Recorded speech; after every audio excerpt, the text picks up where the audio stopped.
Welcome to Health and Veritas. I'm Harlan Krumholtz. And I'm Howie Foreman. We're physicians and professors at Yale University who are trying to get closer to the truth about health and healthcare.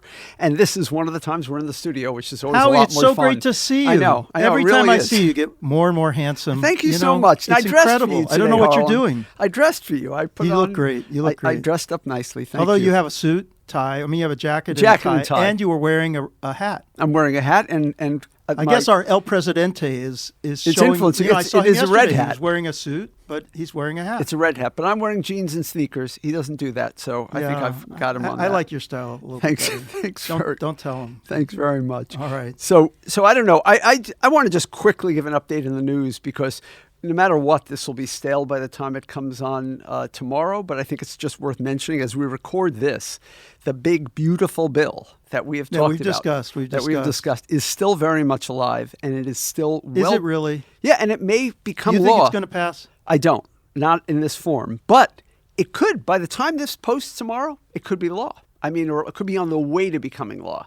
The president could sign it on July 4th as he sort of We should make promised. a prediction. Everyone should know this is Wednesday. I do it's not right now with the House. I believe that the House will not pass this version and that they will end up conferencing this. But it is anybody's guess because there's so much fear of the president right now that anybody who votes against it has to do so knowing that they may not serve in the next Congress. Okay, since you want to talk politics, I mean, that Lisa Murkowski thing drives me bananas. So she's willing to pass it for the country as long as her state gets exemptions and sweeteners. That is not a profile in courage. I just want to say, look, I'm not even going to enter the politics about whether it's right or wrong with the bill itself. Let's just say, if you don't think the bill is good for Alaska, then your move is to say, let me exempt Alaska rather than say, I'm going to vote against the bill on behalf of the country. I just think that's unbelievable. She's one of the more successful political figures of this time, more so, in my opinion, than Mitch McConnell, because she really understands the state of Alaska. And the first rule of politics is that you have to get reelected. This is how they think. Is that the first rule of politics? How about the first rule of politics is to show leadership and do what's right for the country? So that's the first rule of policy and leadership. Okay. But politics is getting reelected, and I think that's what's in her mind. And for those listening, by the way, the reason it connects to this podcast, because obviously you might think, it's all health. Her exemptions, not counting the sweeteners are something else, but the exemptions were largely around SNAP and Medicaid and children's nutrition, family nutrition, Medicaid. So it was health. She said, I want Alaska not to be damaged by this bill with regard to their health, but the rest of the country. They bought her off. I mean, they literally bought her off, but this is a woman who has survived the challenge from the right before and run independently as a write-in candidate and won in Alaska. She understands her state.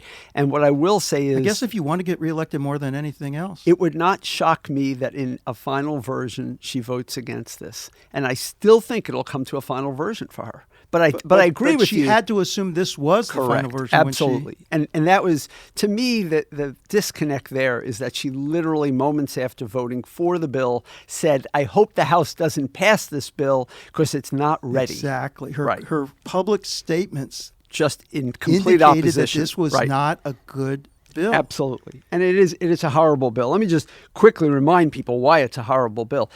At least 11 million more people will be uninsured, which puts us right back into pre-Obamacare times.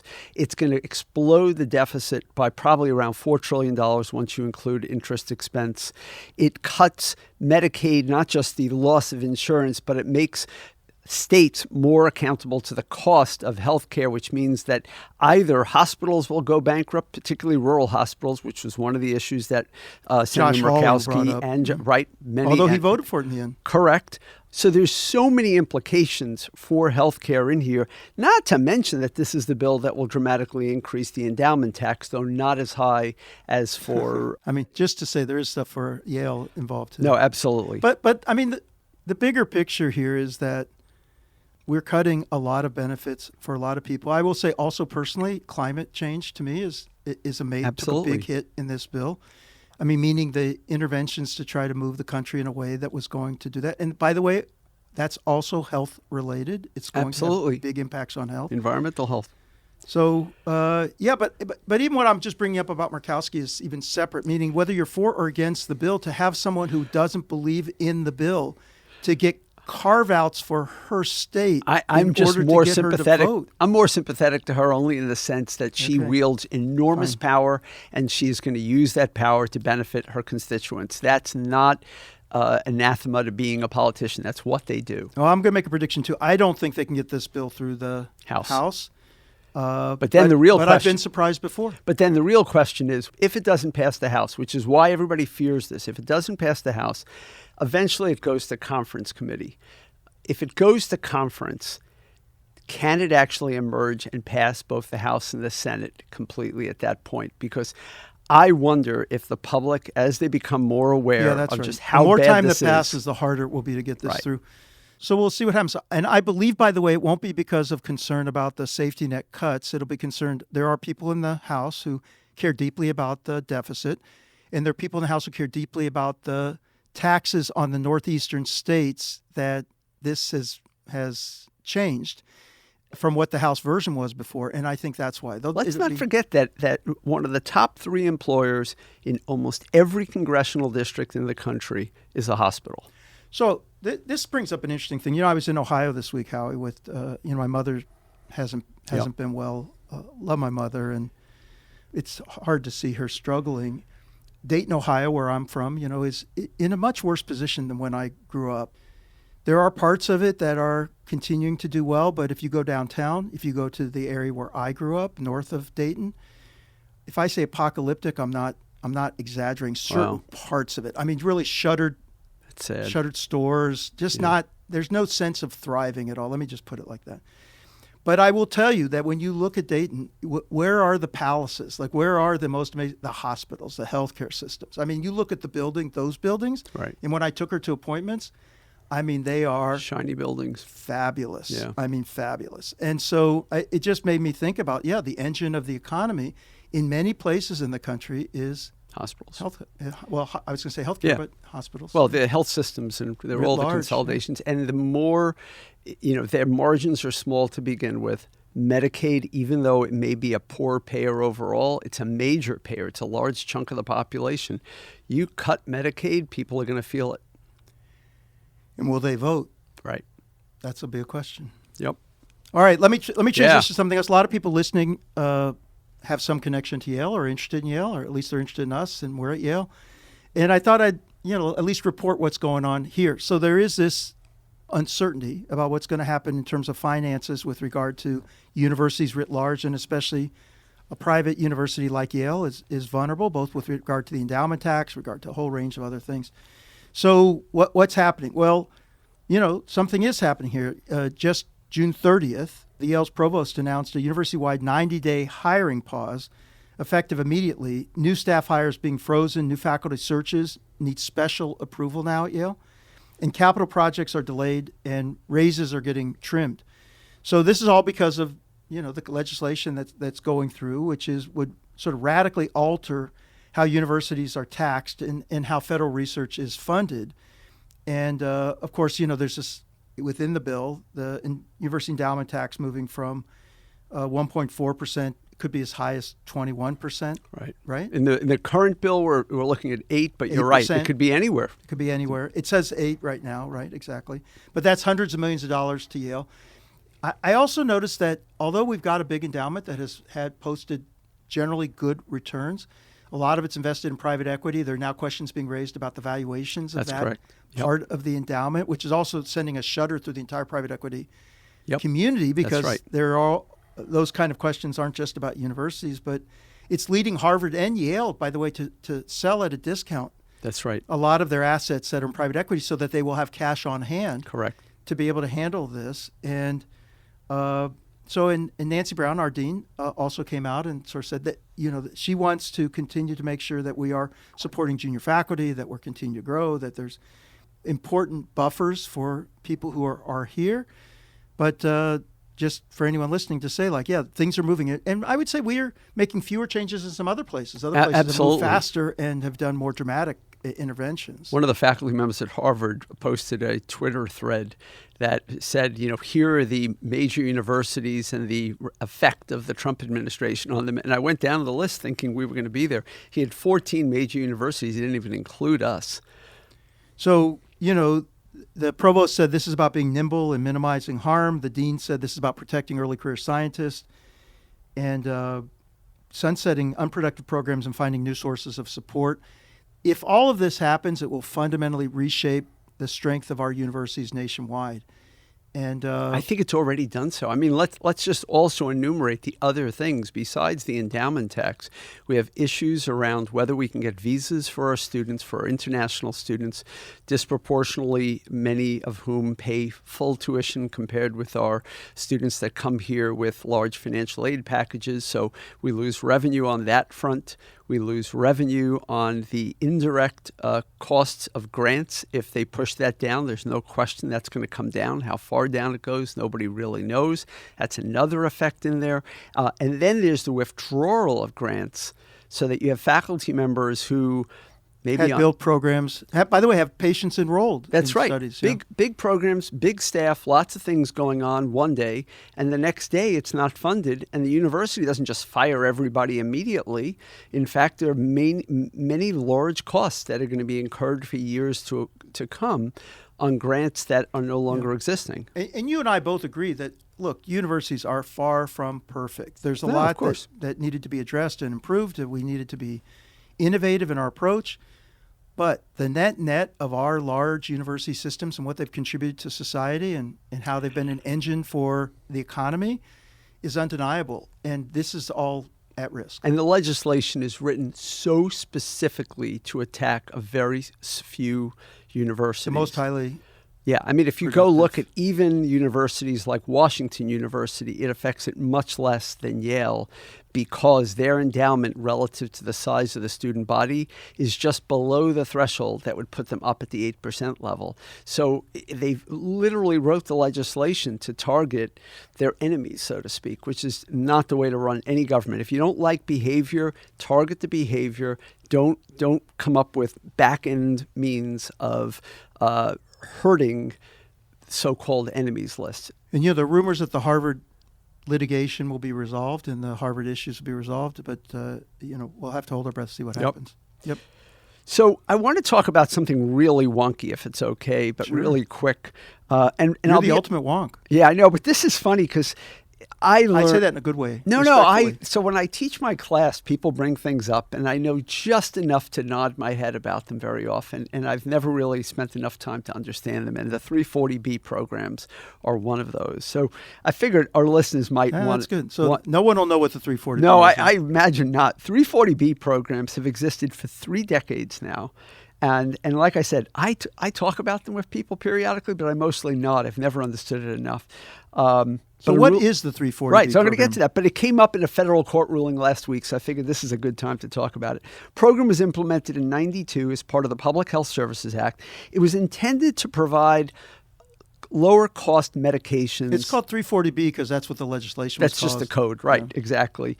It was intended to provide lower cost medications to covered entities, which are hospitals or community health centers that care for indigent patients, Medicare, and so on. They have specific rules for this.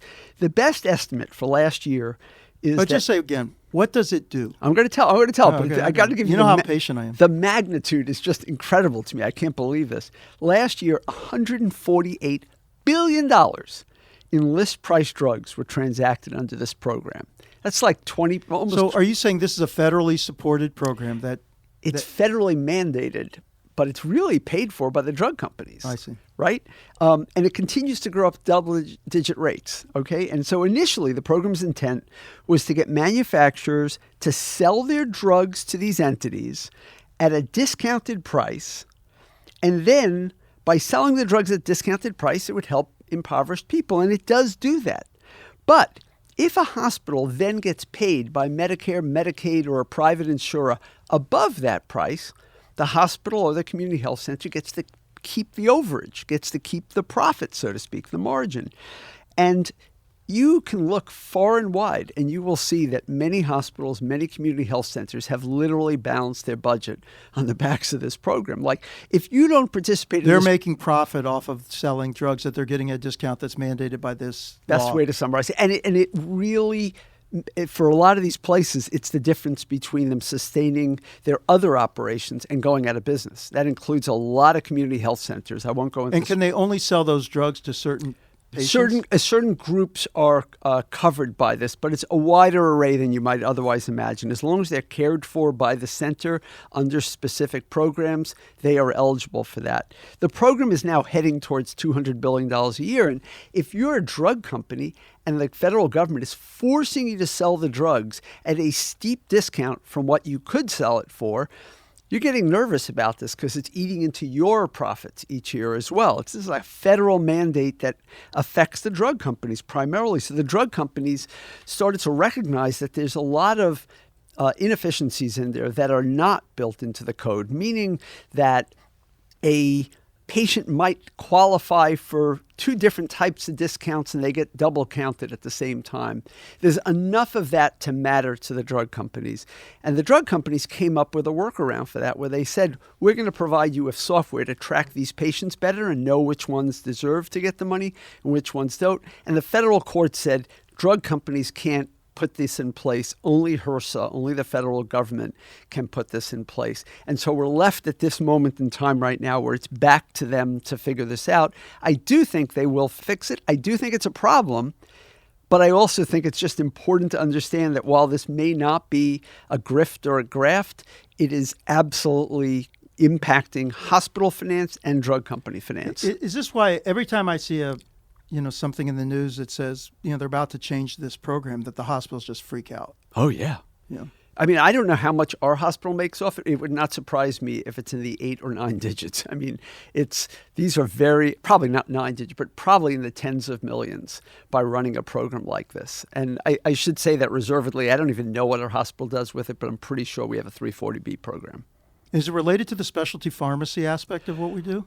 I think specialty pharma would be covered under it, but I don't know exactly how they interact. Because I've noticed a lot of the hospitals have built these specialty pharmacy infusion programs, centers, yeah. Infusion centers and other things that are... Those are profitable on their own basis because of the way Medicare reimburses for it, but it may interact with this as well. Wow. That's amazing. Yeah. All right, let me get to some science here, Howard. Yeah. I thought you might like it. Can you say Zem-Islacel? Zem-Islacel? I think I'm saying this right. I don't even know. Yeah, anyway. Yeah. So this is a story that came out of the ADA, the American Diabetes Association meeting just last week. So, imagine the patients out there who are living in fear that their blood sugar might suddenly, change, drop, let's say give hypoglycemia or and have unawareness of it. They're trying to manage it. They've got all these drugs. They're sort of at wit's end about this. And then all of a sudden people are coming up with something out of I'll call it the rubric of regenerative medicine, stem cells, human stem cells. So we've talked about human stem cells before on the program. And there are a lot of charlatans out there who are pushing this. By the way, our new Secretary of Health and Human Services is a proponent of human stem cells. And most of the time, I'm very skeptical, that these are really going to help. Well, there's now a treatment that, for people listening, what are human stem cells? These are stem cells that are undifferentiated. What that means is that they're cells that can grow into being anything. They're, another word, pluripotent, meaning they can differentiate into becoming, in this case, pancreatic islet cells. So the pancreatic beta cells produce insulin. And it turns out that you can take these cells that can turn into anything and coax them into becoming pancreatic cells. And then they infuse these lab-grown pancreatic cells directly into the portal vein, which goes into, as part of the liver and the blood vessel leading the liver. And this may sound strange, but the liver turns out to be a good place for these cells. Like it's not into the pancreas, but it's into the liver itself. And they started working. So these infused cells sort of set up shop in the liver. They don't naturally live there. These cells are naturally, these pancreatic beta islet cells, they're pancreatic, but they could actually set up house in the liver and started working. In this trial that was then presented at the ADA, published in the New England Journal of Medicine, 12 people with severe type 1 diabetes received the therapy, and a year later, 10 of them no longer needed insulin. That's crazy. And type 1 diabetes, for people listening, these are people who's probably post-infection. the body ends up attacking the pancreas, and they become unable to produce insulin, and they're highly insulin dependent. Right. And often what we would say is brittle. That means that it's very hard to manage the right amount of insulin at the right time. That's why they're susceptible to these large drops in blood sugar if they get it at the wrong time or they're being treated wrong. And so, they've got high glucose because they're not producing the insulin, but they're treating themselves with insulin, and that can just put them in a very difficult position. It's hard for many of these patients. These are ones with severe type 1, so very difficult situation. But Howie, this is a miracle. It is a miracle. So the Wall Street Journal followed up on this story from last year, basically, but it had been covered earlier. Turns out that if you are a VA patient enrolled in Medicare Advantage and you go to the VA for your care. Oh, I saw this. Oh, my God. Is this not horrible? So the VA cannot charge your private health plan for the care they provide. So who is your favorite patient if you're a Medicare Advantage patient? It's a veteran who is going to seek all their care at the VA and charge you nothing, and you get paid $15,000 from the federal government. Yeah, you should find all those veterans. Oh, my God. Your profits must be out the roof. So literally, they discovered that there are certain plans that target veterans. Well, why wouldn't you? Right. And they even go back and... It's not illegal. A study is done in health affairs. It's a loophole. Right. That's exactly how I described it. Then they go back and discover that in these plans that have a high number of veterans, a higher percentage of them obviously have no care outside of the veteran system, at least. That's amazing. Why did they even sign up for Medicare Advantage? Presumably because somebody pitches it to them as free and they can get something extra. Sort of backup. Oh, it must be. I mean, so the bottom line is that there is a piece of legislation now being proposed bipartisanly, I think including our Senator Blumenthal here, to trying to get this fixed. I got to say, as Congress debates various proposals, this seems like the lowest of low-hanging fruit. And I've yet to have anyone explain to me how reversing this would be a bad thing. Yeah, I mean, it's amazing that it was set up that way. It's crazy. I mean, I presume that the fear was that, we didn't know how to account for costs in the VA and how would they charge. They're not used to, but they are allowed to charge other private insurers. So it was just crazy to me. All right. So here's one I want to just hit with you really quickly. So, we're about 40 years into the HIV epidemic. Do you know how many new cases occur each year in the world globally? I don't. I've said this on the podcast and I don't even remember. More than 1 million. Yeah. More than 1 million occur every year. And while we've made remarkable progress sort of turning it into a chronic condition from, certainly when I was a resident at San Francisco General Hospital and at UCSF, I mean, we were sort of right in the middle of it and it was just so tragic. There has been a move towards this prophylactic treatment that, can we get people on meds so that if they get exposed, they won't get infected? And so there is a med that, and I just wanted to say, again, amazing. The FDA approved a med that, is a twice-a-year injection that can prevent HIV highly effectively, it seems. When we reported on this the first time, when they had just come out with the first trial we have affecting talked about it. Women in Africa, I mean, it was 100% effective. Now, granted, and they had to stop the trial early so that they could let everybody get access to the medication. Right. I think it's interesting because the virus doesn't target the virus's enzymes like most HIV drugs. Instead, it locks onto a structural protein, the capsid, the cover, essentially the shell that surrounds the virus's genetic material. And, for decades, people thought this was undruggable, that they couldn't actually create something for the envelope around the viral DNA. But really, it was the team at Gilead kept tweaking the molecule to try to see whether or not and they kept saying they're one atom away from figuring out how they can attack this. And they finally cracked it.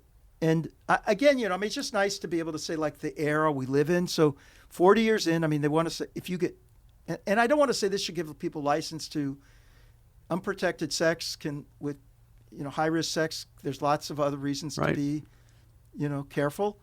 So it's not a license to say, but for HIV, this can be protected. It's unbelievably successful. This is lenacapavir, right? I think that's what. Yeah. It is a groundbreaking or earth-shattering innovation. And when I think back to the mid-1980s, when people talked about the fact that we would be at least 10 years away from a vaccine, and here we are 40 years later, and there is no vaccine, and maybe a vaccine will eventually occur, this is at least as good as a vaccine from an efficacy point of view, even though it doesn't work via a vaccine mechanism.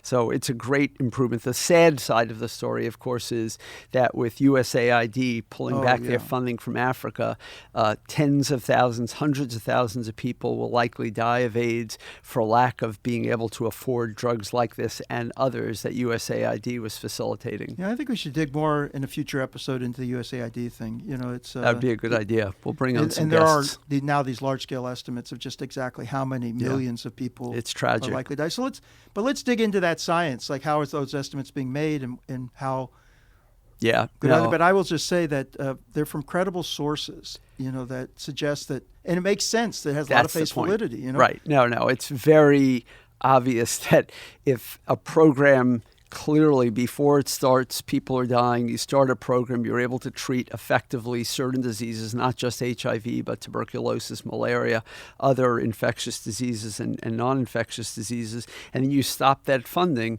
you have a problem. And while the private sector may step into the void to some degree, USAID was a convener and a very, very effective facilitator of these programs. It was one of the most amazing things we've done as a country. I want to do another follow-up, and it's hard for me to believe, but it was 2 years ago when Abby Gluck was on the podcast. Abby Gluck, we love her. We love Abby Gluck, and she talked about the Braidwood case, if you remember correctly, and the Braidwood case was, if I can summarize it really quickly. Abby, one of our stars at Yale Law School. That's right. She's our health law person. The Braidwood case presented in front of the Supreme Court was this idea that because members of the U.S. Preventative Services Task Force, because those members were not appointed and confirmed by the President and the Senate, that it violated the Appointments Clause of the Constitution, and therefore their decisions could be voided. And the U.S. Preventative Task Force, do you want to just explain to people what that is? They approve, they rate. It's a bunch of experts that get together. It's a collection of different types of experts, different types of fields that rate the effectiveness of preventive and screening measures primarily. Yeah, people are promoting all the time screening measures, and they're the ones coming out and saying, gee, if you look at all the evidence, what do we think about mammography, colonoscopy? Exactly. The whole range of things. Exactly. But also PrEP. Also whether what you talked about just before, whether it works or not, and whether it should be on their level A or level B evidence to support that it's effective. And that affects other guidelines. It affects payments. Exactly. Because of the ACA in particular says that anything that they put as level A or level B has to be paid for, and it can't have a copay, right? So highly consequential. Highly consequential. And I won't go into who Braidwood is in particular, but they contested this ruling, and it could have undone a lot of rulings from U.S. Preventative Services Task Force. And the Supreme Court ruled in favor of the government in this case against Braidwood and said that they do not violate the Appointments Clause. And the reason why they don't violate the Appointments Clause is because the secretary can at will hire or fire people onto that committee. That ultimately the secretary gets to make that decision. Now, the secretary is Robert F. Kennedy Jr. So on the one hand, I knew that. Yeah, I know. This is a big, big win for this specific case, but in the long run, it does raise more issues because it means that he can remake this task force. He has all the power to do so, and it also means that he can change this coverage just through the And he's already shown a propensity to do that for expert panels like he did for the vaccine panel. Yeah. All right, let me hit one more last thing. This has been a great conversation with you today. But I want to end with this. Gosh, Howie, when I look at health and healthcare and research and science, it's almost like it's disorienting because, on one hand, there's this vision about engineering the future with AI, programmable therapies, new payment approaches, the kind of breakthroughs we've talked about today. I mean, it couldn't be more exciting. On the other hand, we've got a system on the brink, politicized, under strain, growing inequality, corporate consolidation. Burnout. more expensive every day without evidence of a return on that. Yep. How can both of these things be true? On one hand, I have the most optimism I've ever had about what's possible. On the other hand, when I look at what's going on day to day, the actual experience of healthcare, and again, I just, had this experience with my mom, but, you and I have it on the other side, on the provider side every day in healthcare. It's disorienting, and it's trying to see how are we going to get out of this. Meanwhile, Paul Keckley came out recently and was just sort of putting a lot of these numbers together. Paul is a former consultant at Deloitte and is someone who's looking at these numbers. And, the idea is that between 2024, this is from the CMS report, I believe, that you've talked about, when you were talking about how much longer it's going to go. National spending will grow 63%, while the population only grows 5% over this next decade. Out-of-pocket burdens and private insurance prices are rising, quite dramatically. I've talked to people who are running businesses and who talk about health because of the GLP-1 receptor agonist, the treatment of obesity, just as an example, that it's having a dramatic effect on their ability to just provide overall insurance now. It's fundamentally shifting the business model for them because profits are now being directed towards benefits, towards healthcare. Yeah. People are talking about precision evidence infrastructures and AI-driven care. I'm so excited about that, but I'm failing to see how that's going to connect in a system that seems to be, very rocky. And so, anyway, I just sort of want to close with this because, we talk about a lot of things on here, but it's almost as if this podcast today is emblematic of that. On one hand, we're talking about people losing healthcare insurance, our inability to provide, the inefficiencies and problems in the system. And on the other hand, these remarkable breakthroughs that we don't even know whether they're going to get to people. I know. Because whether people can have access and afford this them. cuts to Medicaid are just like that. It make you worry about the fact that the people who need it the most may get it the least. This is all on our watch, Howie. I mean, know. what are you telling students as they come up and say, I want to contribute? I'm always an optimist about the fact that we can do better and that the good news is we're spending so much already and there really is so much waste. We know there is so much waste that the opportunity is vast. But I will say over the 3 decades of my teaching career now, I have not seen very many innovations that save money. Almost all the innovations add to the cost of the system. Because the incentive system in Correct. drug development and everything is you want to return money to investors, largely. So if saving money, it's easier to add to the pile than it is to. So let me give you one optimistic thing. Okay, that's to good end because with. we're about at the end. This is real quick. I need something to uplift me. This is real quick. And New England Journal of Medicine article is in print tomorrow, the day that we release this Thursday, but it was published online a month ago. And it really is exciting and optimistic, even though maybe it's not that novel. But in a randomized trial of 889 patients, all of whom had colorectal cancer and were receiving adjuvant chemotherapy, associated chemotherapy, and they were followed for 7.9 years. The group that was randomized to get exercise, to get more exercise, had substantially better survival. That is the miracle drug. It is. It's a miracle drug. And not surprisingly, the only downside, more musculoskeletal adverse events in the exercise group. Big deal, right? Everyone's got no pain, no gain, right? Yeah. And this is not only not the first time we've seen trials like this, we've seen it a long time in the coming. And I went back and I looked. We had Dean Melinda Irwin of the School of Public Health in the podcast more than 3 years ago talking about her work in this area. But this is just one more methodologically strong study that confirms this finding. And if anyone asks me whether they should engage in exercise, whether they're sick or not, this is one more reason. What's exercise, Howie, by the way? I mean, how hard do you have to work? So their number was something like, I forget if it was 14 or 21 METs. They had a specific measure for it, but it turns out to be like 2.5 hours. High-intensity workouts? 2.5 hours of brisk walking a week would put you in the exercise group. It's not a lot. Well, that's the whole thing. People writing books and devoting, entire, enterprises to this wellness and longevity. Just move. Just move. Just move. Get out there and Just walk. move. Don't take a bus. Walk. I 100% endorse it. You've been listening to Health and Veritas with Harlan Krumholtz and Howie Foreman. So how did we do? To give us your feedback or keep the conversation going, email us at health.veritas@yale.edu or follow us on any of social media, including LinkedIn and Blue Sky. And we love your feedback. Rate us. People can find us easier when you do, and reach out to us. We always love hearing from folks.